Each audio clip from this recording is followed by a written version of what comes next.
Hi, I'm Steve Economides from MoneySmartFamily.com, and we are getting ready for a big party. We're going to share how we take and slice our cheese in a way that makes it last longer, go farther, and cost less. We're starting off with 5-pound chubs of cheese. It's much less expensive to buy it this way. We're going to use our handy dandy little Oster home slicer.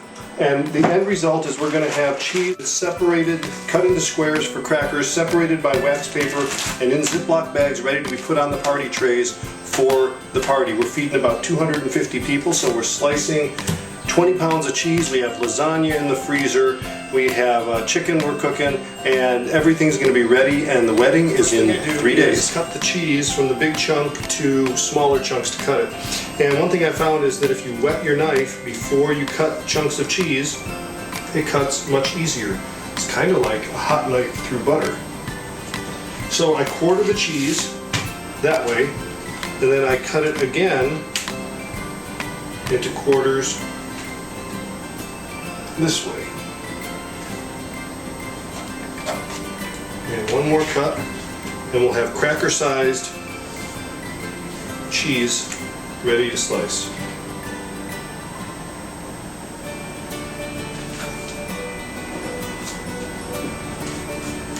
Now the cheese is quartered and ready to go on the slicer. The next thing I have here is a bunch of sheets of wax paper about 18 inches long, and I have them all pre-cut, ready to go. And the edges aren't critical, but I just cut about 5 or 6 of them, because this is what's going to be used as dividers for the cheese. Before I start slicing, I wet the blade of the slicer to help it have less resistance when I cut the cheese. Cut the cheese, that's a bad term.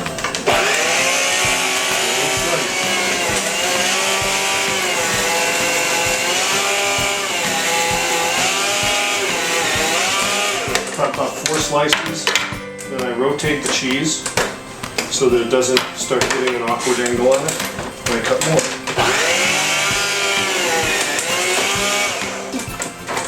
And this is what it looks like.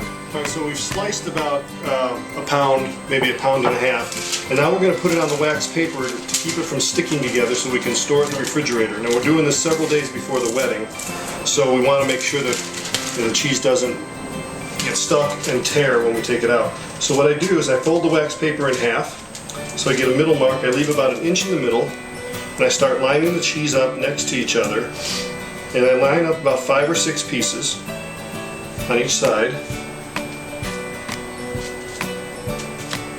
And I take the wax paper, fold it over, and put the next layer on.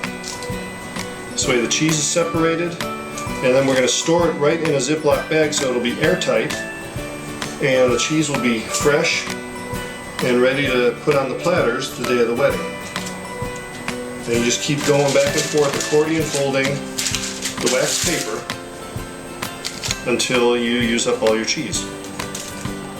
And once the wax paper is full, I put the last layer of cheese on. I didn't put any cheese on this side because it would be cheese against cheese. I take it, tuck it, fold it, and it's ready to go into. Take the sliced cheese, already separated with wax paper, slide it into a Ziploc bag, seal the bag, and it's ready for the refrigerator, ready to go. It doesn't take that long, keeps your cheese fresh, cuts your costs, saves you time.